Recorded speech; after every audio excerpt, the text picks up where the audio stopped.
Hello, welcome to True Hoop with me, Jarod, Hector, and Coach David Thorpe. How are you, sir? I'm laughing right now. Why is I that? just got done laughing.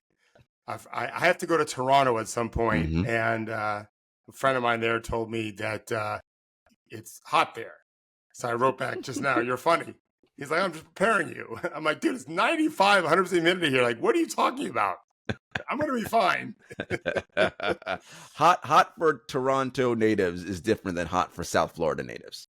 It's yeah, well, Central Florida, but same thing. Central. Yeah, it's Yeah, that's right. You're Central. You're not quite South Florida. yeah, I'm just saying, there's a reason why I can't find a hotel in Toronto that has outdoor pools. Everything's indoors. Yeah, I got to get my laps in, Jarod. That's true. You do got to get your laps in. You got your pool down at home, pretty chill, which is nice, right? Because you're cranking your laps up. Have you increased chill? Chiller than probably what most people would like. 87 degrees. Oh, is that what it is now? I thought you were doing it cooler than that, or is it not possible because the sun just heats it up? Yeah, I'm not. Yeah, we don't have anything device anyway, but it got to 85 yesterday because it rained a ton over the weekend, so that was still warm. But yeah, it'll be 86, 87 today for sure. It's just the nature of where you are. This weekend I did both. This is embarrassing because you're a swim coach. Why? I did 1,000 strokes, which is 100 laps for my pool, 10 strokes per lane. Mm-hmm. I did it Saturday. I did it again on Sunday. Very nice. So yeah, again, not breaking any land speed records, and certainly not. I mean, I think 1,000 laps may take me maybe 20 minutes. I haven't been timing it. I think I want to get to a 30-minute swim like 3 times a week. But you're not doing it to break any world records. You're doing it to keep yourself in trying to stay alive. So so that is wonderful from that perspective. I love it, man. I feel my daughter was telling me the other day. She was telling a friend that she met someone for the first time at where she's working, and they talked about going swimming. Rachel's like, "I'm gonna have a problem because I'm a mermaid." Like, what are you talking about? She's like, "No, really, I sprout fins and everything when I jump in the water." I said, "I feel the same way as a merman. Like we grew up in the water down here, you know." Yeah, it's home for me. It is a wonderful thing. As someone who obviously grew up around the sport, lives near a body of water, loves being in the water. The water is a very special place, and again, I'm not trying to make it sound all like mystical or whatever, but there is something very fascinating about being in water and being around it. Right. It increases your quotient of happiness. 1,000,000%. Can't stress it enough. It's wonderful. I've been jumping in pools. We moved into a house that had a pool when I was 8. And so I can be, I jump in, I still feel like that little boy. I really do. Yeah. It was a long 51 years ago for me. It's a beautiful thing. And so, we're fortunate and we don't take that for granted. David, you mentioned that you're doing that to keep yourselves alive. Well, guess who else kept themselves alive on Friday? The Dallas Mavericks. Too bad you can't just accumulate the scores a little bit. It might be 2-2 right now. We'll get to that in a minute. So as you guys all know, we have a True Hoop group chat that we often drop stuff in there. Some stuff we share. And one thing I'll share is David sent us a text right before Game 4 tipped off and said, "I just have a hunch that Luka did a sit-down interview with Malika Andrews of ESPN where he talked about, fouling out of Game 3 and all the sort of criticism that came his way and all that. And David said to us in our group chat, I have a feeling that might be cathartic for Luka, and it could just be one of those nights where Dallas just goes on a roll. But you do have the caveat. Now, Boston has to play a part in that, but but I think that could happen. Lo and behold, that is exactly what happened. That game pretty much, David, was over within the first, 6 minutes. Once they got up double digits, that was it. Like that, they just right. The first few minutes, Boston made a couple of threes, and Dallas had a really bad turnover. It was Gafford. PJ Washington just threw it out of bounds, and everything looked like, all right, we got, like it could be a game anyway. And in this series, the Thorpe rule is undefeated. Win a quarter by 10 or more, you're undefeated. Pretty much in the playoffs, there's very few teams that have lost it. But in this series, it's been the case where in the other two of the 3 games, Boston had the big quarter, and one game they had 2 big quarters. And then, the other night it was Dallas. They rolled them. I just kind of had a feeling that I don't typically feel this way about interviews. Right. As confessionals. And I'm not giving any credit to Brian Windhurst for saying what he said. He ain't the first guy to say that about Luka. Correct. I thought it was Luka, just the fact that he came clean on that. meant I thought the same thing probably in the locker room and just to his own voice in his head. And it didn't help make any threes. He lost a 48-game streak. I think that's actually symbolic of something. It didn't bother him at all. Right. He guarded for second possession of the game. He jumped on Jaylen Brown. And I just thought he looked more in tune. They've done some things defensively we'll get into. Dallas has. Now, I really think now it's going to be a hell of a series. Of course, Boston could win tonight. Right. But I don't think it's going to be anything easy. I feel like Dallas has figured some stuff out. Ooh. And the counters for Boston are just hope to shoot better. They obviously play better. But right. I think Dallas is going to make it a hell of a series now. All right, we're going to get into that in a second. Really quick, do you think Boston kind of dropped the rope in that game? It happens all the time. It happens all the time where teams up 3-0 just have a bad game 4. It also doesn't happen all the time, and meaning it goes both ways. And so I thought Dallas would end up playing their best game, which is why I sent that text, led by Luka. Kyrie was very good too. I had no idea how Boston would fight, and they did not look like the old Boston Celtics. That's normal for teams. That's why you don't see a whole lot of sweeps at this level. Right. Dallas was capable of winning at least one of the close games, and they won in a blowout. This is more like what I expected the series to be.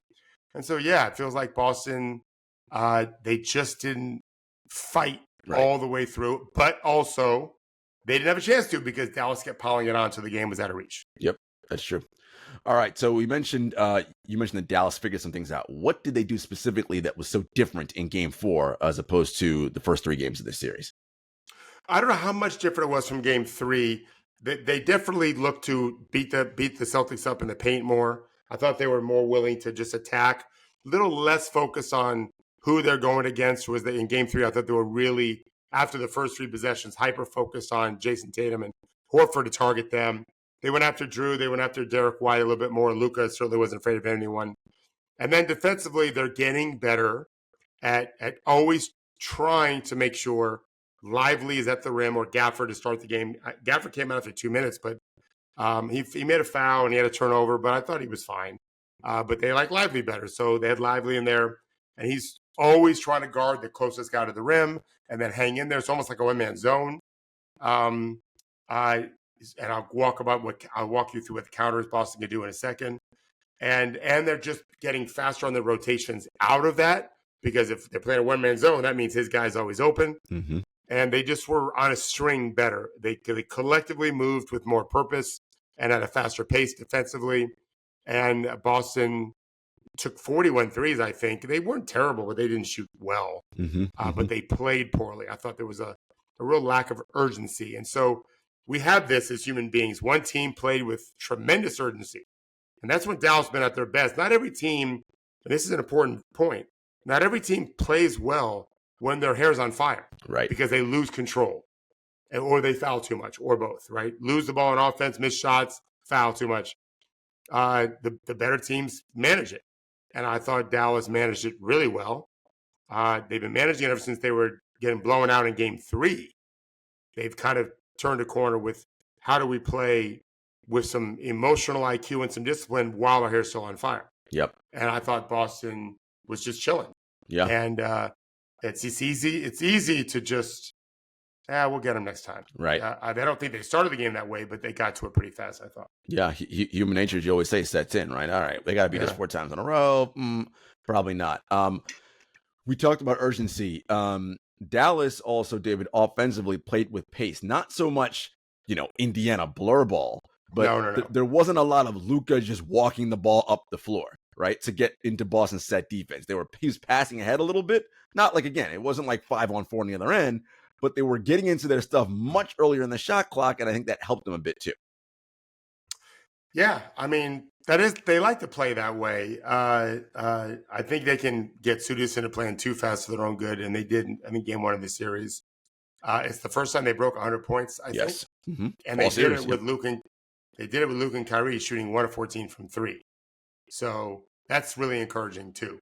Is other guys feel like they're part of the offense and even like attacking. They didn't always score, but I like that they were.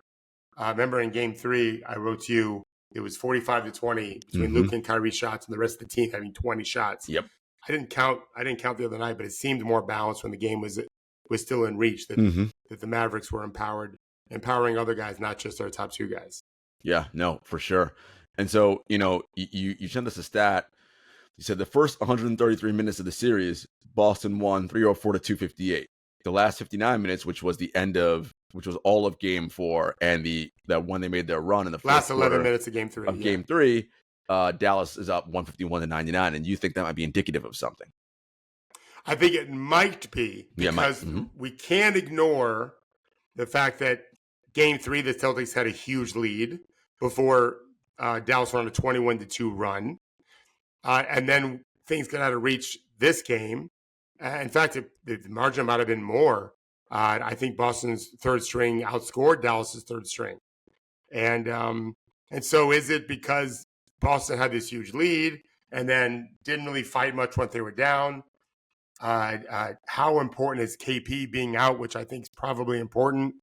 And so there's a little bit of a part of me that just wonders, is that just kind of bad luck with math in terms of we were blowing them out in game 3, so who cares if they outscored us 21-2? We still were mostly in control of the game, which they were. Obviously, it got tight for a second, and then they just blitzed them in game 4. I think this probably the first 8-9 minutes of the first quarter, if Dallas is still having some success preventing paint shots, as well as getting paint shots themselves, even if Boston's making threes, I think it's got a chance to be a really close game. That's what I'm expecting anyway. Yeah, no, I think, look, that gave them a little bit of life. Dallas obviously winning that game, professional pride sets in, all that. And yeah, I think they for sure are going to come out on this game tonight with the requisite energy like they did in game 4. This is on Boston now to match that, right? Because the last thing Boston wants to do is get on a plane to go back to Dallas for game 6. It is not in the cards that they want to have going on in this series, especially after being up 3-0. You mentioned adjustments Celtics need to make now. One thing I was thinking about, David, is Boston's offense, which is, as we've talked about many times, the number 1 offense in the history of basketball. Missoula ball, they hunt a lot of threes, and they make a ton, right? There's a lot of math behind that. I do wonder, though, David, does that dogmatic approach to getting up a high volume of threes, does that prevent them from doing something different that the game state is allowing for them? I.e., if Dallas is really closing out better, well, why don't you just take that float on the second box instead of pitching out to a 3-point shot? Yes, I know 3 is worth more than 2, but maybe you score that one. Maybe you get fouled. Like, do you feel like they have enough versatility offense-wise to do something different if the threes aren't falling? Well, I mean, they have the best offense of all time. So, like you just said, I'm not going to second guess it. However, yes, I do think that in the playoffs, in this series in particular, a couple guys, a couple times chucked up a 3 because they're supposed to shoot it. And I didn't think they should have shot it. And so they're a great driving team. And so just keep driving and kicking and driving and kicking or driving and scoring. I also think that the way Dallas is playing with trying to have Lively and or Gafford hang around the rim as much as possible, which isn't something new, I think there's ways to beat it because when they just dribble drive, that action takes longer to develop because dribbling is slower than passing, as opposed to running the man Lively's supposed to guard into the nail, elbow, Jokic area, pinch post area, and then having some cutters from there. You can throw. If they shrink the court, you can kick it out. In reality, Dallas may let them shoot that shot, but that probably is going to take an adjustment at first. They first can try to guard it, maybe give up some layups or wide open threes because you shrink it down and kick out. And then Jason Kidd says, hey, you know what? Let's just stay home and make them make 15-footers all day. They're not going to make enough. You've now forced out Boston to do something a little different. But I think Lively's young. And I think he will go contest. And now the rim's going to be open again. Both teams actually can do some of that to break. The goal is to get to the second box, basically get to the paint area, and then play from there and just read the game. It's exactly what we teach: second box and read, second box and read. And so if Boston can get too caught up in chucking the 3, because that's our identity, right? That's what they're thinking instead of hunting for their best shot. Mm-hmm. I also think, though, they've solved things all year long. And that doesn't mean they'll shoot well tonight. And that's what Dallas is kind of hoping for is let's try to take away some of their tough twos because they're good at it. And let's make them take contested threes and see what happens. Yeah, one of the things I also thought, David, in that game 4 that Boston did not do, one of the hallmarks for this team all year, of course, we mentioned the number one offense of all time, but it was the multiple efforts on defense. That was not present in game 3. Sorry, in game 4. And I'm wondering if they just do that even better tonight. Like if they just do the multiple effort thing, they're going to be in better shape. Yeah, I was talking to a player yesterday about just being at home, and this guy was in the playoffs, but he's not playing now. Being at home just kind of perks them up a little bit. You think that that's going to energize them as a team. Mm-hmm. I also makes me wonder how Boston will defend if Boston again tries to stay home on everyone and make Luka and Kyrie beat them one-on-one against elite defenders or many elite defenders, and it's not working out. And now you're going to start bringing more help, late help, blitzes on ball screens, hard hedges and recoveries potentially, or real violent digs on the drive of Luka and Kyrie, and leaving these other guys open. If you wait too late and they're already in a rhythm a little bit because their team is doing well, maybe you run that risk of these guys are going to be pretty confident. Yeah. As opposed to early on saying, you know what, let's see if they can't do it on the road early. If you wait to game 6, because there is a game 6 and they're at home, that's probably not the best time to experiment with harder blitzes. Probably not. So they've got to figure that out, that chess match. Do we just stick with what we're doing and trust that we can execute better? Trust that they're going to miss shots. Yeah, I don't know what they're going to do. I can understand. I can argue both sides. Yeah. This game 5, I would argue, is probably Boston's first stress game since game 3 of the first round against Miami. And they lost game 2 at home and they went on the road. No, Cleveland too. Cleveland was 1-1. That's right. Second round. Yep. Yeah. Second round. So game 3 on the road. Yeah. Mm-hmm. That was the last one. And, look, anything can happen. I don't want to predict far out. Of course, if Boston loses tonight, they could win game 6 on the road. But that's not a proposition you want to entertain. No, but that doesn't matter. What matters, you're right. They don't want to go back on a plane. They might have to. You're still going to have to beat this team 3 straight times, which will mean 4 straight times. And the likelihood is just very, very, very small. Yeah. Because of this team. Yeah. They might beat the Pistons 3 times Spurs much more easily, right? But on the other hand, you now, Dallas, the mentality I heard some people saying this in a previous series. A player said to me, man, we just got to win and get on a plane. We've got to win and get on a plane. And that's exactly how I'd be saying it. Yeah. There's nothing else but this game. Mm-hmm. That's it. And they got Luke on their team. Yeah. And he's a force multiplier. And they are going to play desperate again. And again, Boston has to match that, right? They have to. You can't be thinking, well, we got more games in the bag. No. Like this is a confounding team. If they don't match it, something's fucked up. Yeah, you're trying to win a title. You're at home. That should not be their problem. They might be too amped up, right? They might be too amped up.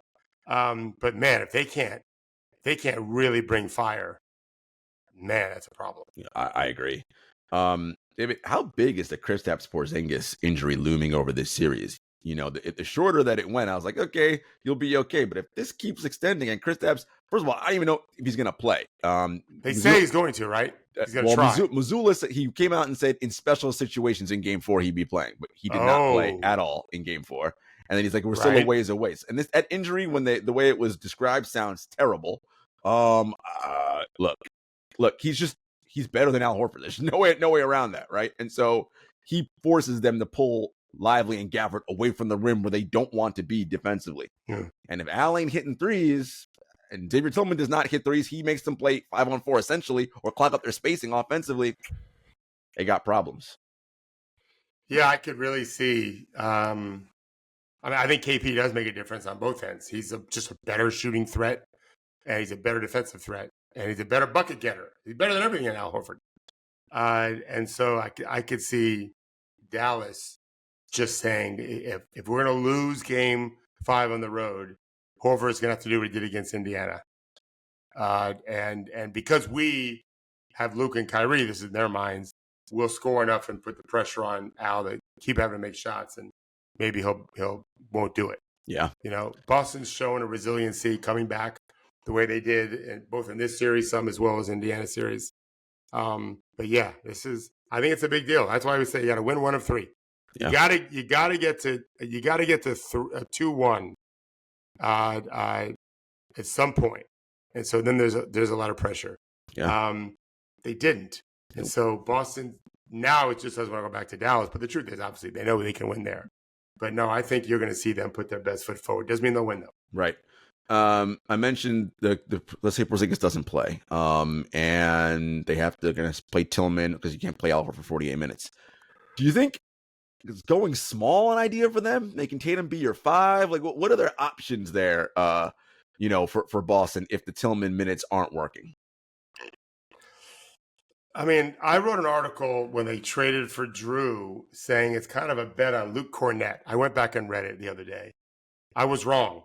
They got Tillman, and Cornett really hasn't done a whole lot. But my point was, KP just, last year was a great year for him, and that isn't normal. And depth at center matters.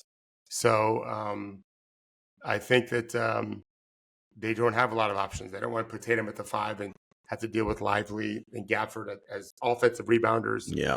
They want to have some size in there. Yeah.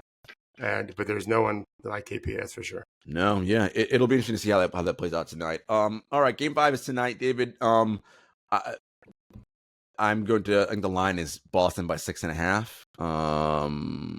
I'm going to say the Celtics wrap this up tonight in game 5. I think they come out with the necessary energy. I think they make enough plays down the stretch, particularly defensively, led by their point of attack with Holiday and White and Brown.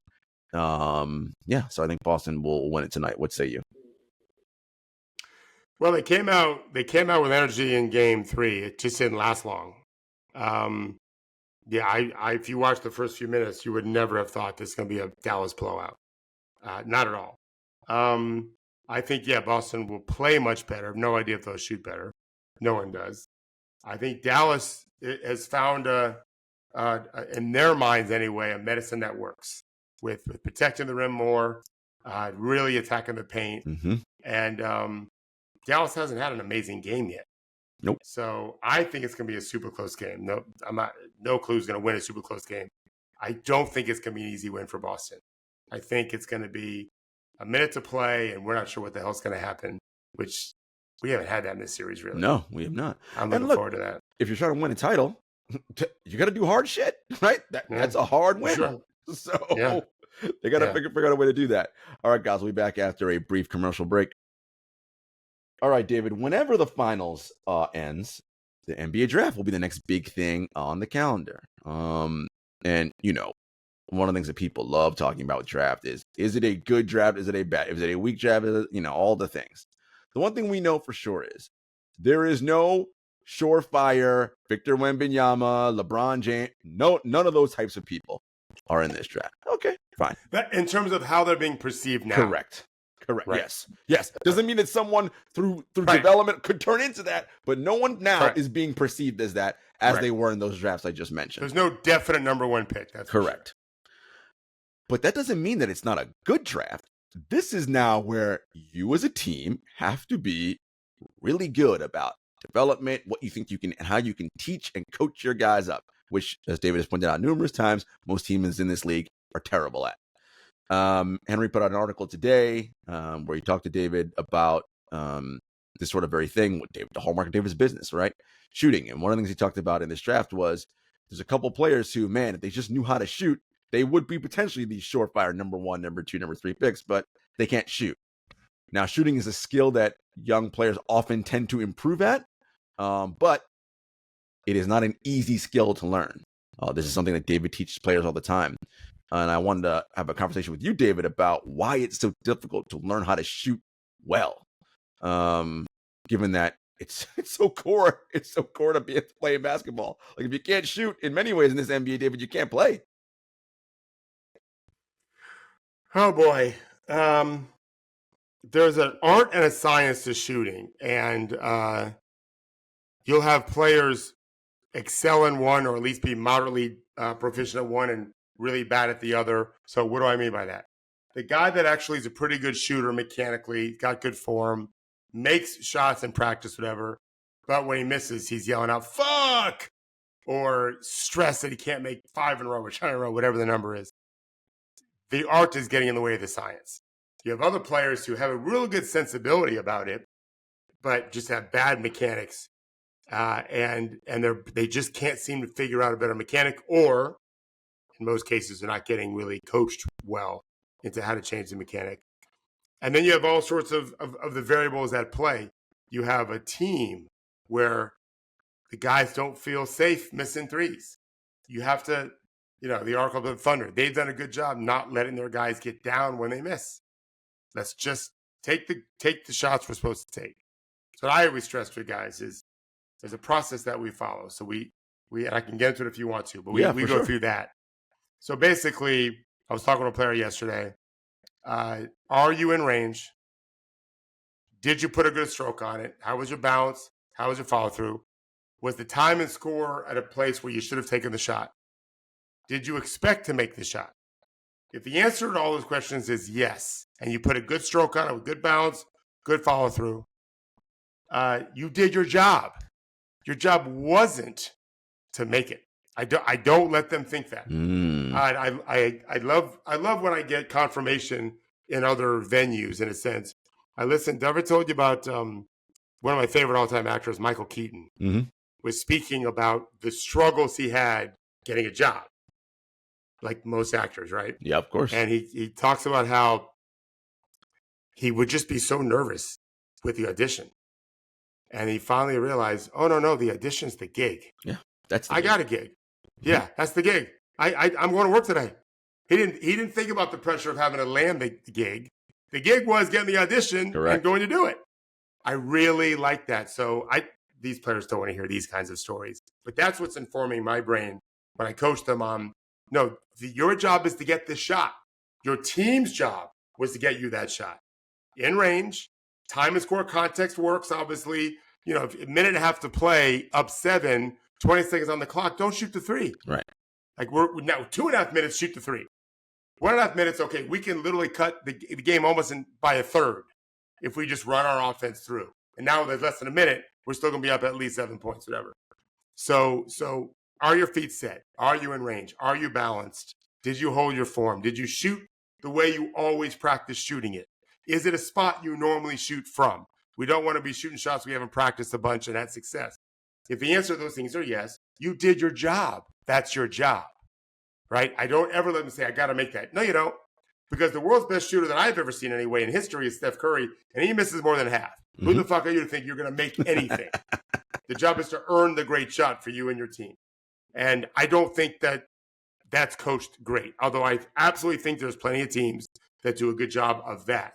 They may not necessarily know what to do with a player in terms of building a shot or tweaking a shot, but they do create the good mindset of not worrying about missing. You can't worry about the misses. And yet that is a prevalent issue our players, tend to suffer from. So then you get into the whole mechanical part of it and too many voices in their head. I'm real careful. If I have a player who's got a shooting coach on the team, and he or she is coaching up the player that I'm helping, I find out all the teaching points that coach is using, and I just try to parrot those. I do not want my player to feel like he's hearing it in 2 different ways. And I think that's an important thing. There aren't many of them going through that. And they all have moms or dads or brothers or uncles or high school coaches that tend to throw in there too. That can be an issue. Yeah. I had a player not long ago who was in the gym. He got a pass from a family member who was rebounding for us. I don't even hear the coach who was rebounding. He's a coach. But he's a family member. He rebounded. He threw it to the player, and the coach said, "My bad." The player shot. He missed, and the player said to the coach, his brother, "Don't say that." The brother was like, "Why?" And you say "my bad" because your pass wasn't great, right? And the player said, "Because that's all I could think about when I shot. I didn't say a word, but I'm going to." That's the nicest thing anyone's going to say to you on the road. My bad, right? Like, you have to be able to block that out. Someone just told me a story about Doc Rivers at a golf tournament. Have you ever heard this? Mm-mm. Oh, this is so good. I heard this yesterday from an agent told me about it. So Doc was playing golf at some celebrity event, whatever. And, it's very loud, and he goes to go up, and they get quiet. He's like, "Y'all don't have to get quiet." I made my living how to perform with loudness. I love that. Mm-hmm. I love that in training. Yeah. You can't make it perfect, and I don't like to make it perfect. I have players. My son was one of them. If they have to make one more three, or we have to keep shooting for 5 more minutes, they don't want a good pass. Yeah. If I thought a perfect pass, he'll throw it back to me. No, I want to make this last. I think that's masochistic. My best shooter ever is Kevin Martin. My best shooters, they just want to win the fucking drill and move on. And I love that. Yeah. But I know why the Max Thorpe would want the bad pass. Yeah. Because they want to make it as tough as possible, because I can do it now, I can do it in the game. Yeah. But there's a lot of art to that. Yeah. Then there's the science of getting everything flowing right, and your legs drive and your balance and all of that. There's a lot to it. And there's a lot of bad teachers, and there's a lot of guys not getting much guidance at all. Yeah. And some of them is shooting the wrong way for a long time, so they have bad habits. We try to fix them as best as we can, and some people are just better at than others. Yeah, I mean, you mentioned the art and the science piece of it, and there's so much there, right? I mean, you got to kind of touch on both of these areas if you're going to be, really effective at it. And, the other thing too about coaching, David, in the NBA is, it is so territorial and competitive, right? Each NBA coaching position that exists, there's only 30 of them in the entire league, right? One for each team. So everyone's trying to hold on to their job, and whatever they have to do to hold on to their job, they're going to do it, even if that means sabotaging or whatever. And all of that comes into play with whether or not players get good coaching, and it sucks. Yeah, I mean, I didn't ever have a real job, so I don't know. Well, I guess I was a teacher for 3 years, 4 years. Corporate America, I'm sure, is this way. You would know better than me. Mm-hmm. But we're talking about the same kind of structure. These are corporations. Each individual player has a corporation, and their teams are. And so there is a lot of infighting and jealousy and territoriality. I think it's a big deal, where you can't be helping that player. That's my player. And it's, this is where I think my business is starting to boom. Is as one player said I was at his wedding rehearsal dinner, and one of his family members, like a distant cousin, said something like, "How many coaches did you play for in your 12, 14-year career, whatever?" Because I had like 12 head NBA coaches, but I just had one coach. It was Coach Thorpe. Like, that was the voice. As they changed head coaches in 1 year 3 different times in the same year. Yeah. I just had one guy who was consistent. He always definitely used context that I was getting from my team to guide me, because the last thing he would ever want, which is something I've been doing this since 93 for high school kids, I'm never going to tell you to shoot a shot your head coach doesn't want you to shoot. That's not productive. So I have to gauge all of my coaching in context with what the coach wants. I don't know that it always is the case, but I think mostly it is. And but it's hard. And assistant coaches don't necessarily get along, because they're all trying to get in with the big guy, unfortunately. But that's all part of a good team. Yeah. And also, and I think Henry wrote this, you have the concern of the player being vulnerable with the coach and then biting him in the ass. Like, hey, in the case of the shooting, I'm not feeling my shot right now. So with 4 minutes to play, and he's a starter, is the assistant coach who he told that to say to the head coach, "Hey, we can't put him back in. He just doesn't feel confident, and we need some threes." Mm-hmm. So again, when I first heard that from a player back in 2006, that's when I realized, oh, there's an in-season business for me. Yeah. Because I keep that stuff in confidence, Yeah. you know? Yeah. And so it's OKC's ahead of the game. And Sure. I know Henry didn't want to write the number because we only are guessing how much they're paying Chip England. It's a lot of money. It's probably the best investment the Thunder can make, other than Shea and, right. and Jalen Williams is a rookie contract guy. Is pretty good. And Chet and all those guys, right? Chet too, rookie contract playing the way he did. Yeah, but eventually, I think I just was 20 years too old. I think if my son continues with it, there's a real path for him to make a lot of money and never even be a head coach. Yeah, because if he continues shooting, I think too. Yeah. And by the way, just to show to folks, make sure you read that article, but why Chip England's so valuable. Everybody knows a name from the Spurs, right? He famously taught Tony Parker how to shoot. Duke first. Yep, at Duke before first. Then. The Oklahoma City Thunder, before England was there, was the worst shooting three-point team in the league. And they have now rocketed to the best three-point shooting team in the league. Jalen Williams was an okay college three-point shooter. He was 9th best in the NBA this year. Like, that is like, I don't think people understand how much of that changes your ability and fortunes. 9th best in the entire NBA, and that, by all who qualify, so that means he's not shooting like one a game, right? On volume, that's impressive. Very, very impressive. Yeah. Listen, we all want proof of concept. You're a coach. I always want to see proof of concept, and I've seen it a bunch with my players over the years. I never spike the ball and call touchdown. Now, once a player, I think, reaches a certain point, I can relax them because I get uptight when they miss.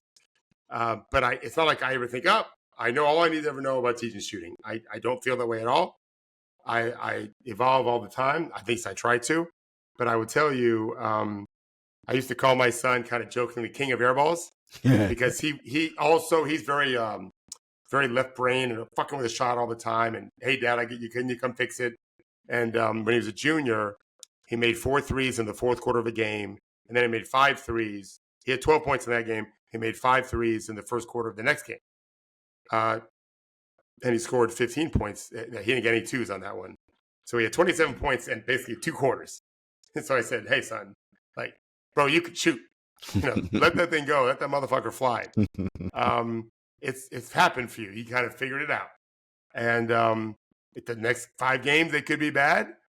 Now the art comes in. Unless there's a mechanical problem, which can be a knee soreness, elbow soreness, finger issues. I mean, think about it, right? Yeah. I had a player this year that was shooting great, and he called it hammer finger. I don't know what that is, but it's a legit thing. I talked to my brother about it. It's legit. And his shooting went right in the tank because it hurt. Yep. It really hurt. And then when it got better, it shot better again.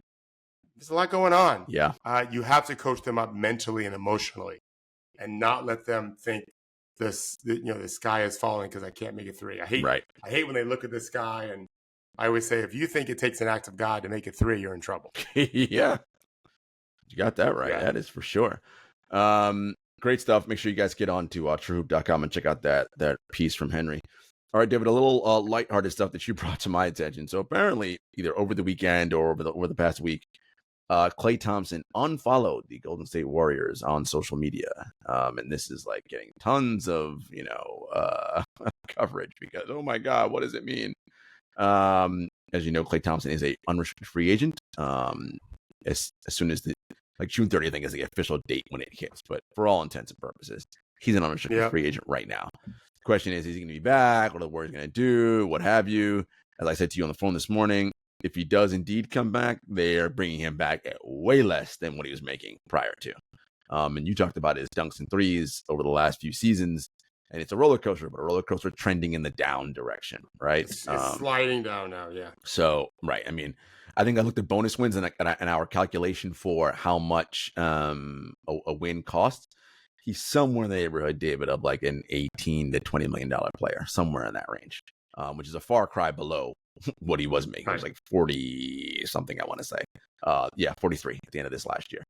Anyway, he unfollowed the Warriors, and then Draymond Green on his podcast kind of sort of addressed it. He said, I know all of you are probably looking forward to me talking about Klay unfollowing the Warriors and deleting some IG posts or something. I had no idea that happened. I think it's effing hilarious. I think that's comical. I know you all want somebody's feelings to be hurt or something. It ain't that. Ain't never going to be that. That's hilarious. That's what it is. Yeah, it's weird. Yeah, I'm always amazed that people are following that stuff. You guys told me it's very normal. Who pays? Who has time? People have a lot of time in their hands. You think is Clay is he angry? Is he bitter? Does he think this is going to help his leverage? I don't think so. No. This is the way it goes. Breakups can be really bad. Mm-hmm. Yeah. And as Henry pointed out this morning, David, and there's no way that the people who run the Warriors can watch these NBA finals and think we can just run it back with this group and we'll be just fine. Well, I would argue with you that there is a way for them to think that. I don't think it's smart to think that. Correct. But if you've got the arrogance of their owner and thinking, we're the Warriors, we'll figure it out. I don't think they're right. I don't think you don't think they're right. Not at all. They've got to overhaul their team, at least to some degree anyway, and then hope for the best. Yeah. I think, and we'll talk more about this as once this finals wraps, when we get towards free agency. I think they got to start, again, the young guys, Kuminga, Moody, all those guys who are got, springy legs and a lot of energy. That's where you got to be transitioning. Steph obviously is still elite, so obviously he's still there. Pods is very good for them as a rookie. Like, they got Trace Jackson. Davis can be really good. I think they have they got some options, right? But it ain't going to be the band coming back together again as the core playing 40 minutes. No, that's not it. That is not a recipe for success, I don't think. I agree. All right, folks. Game 5 tonight. By Thursday, we'll know something. All right. Enjoy the game. Take care.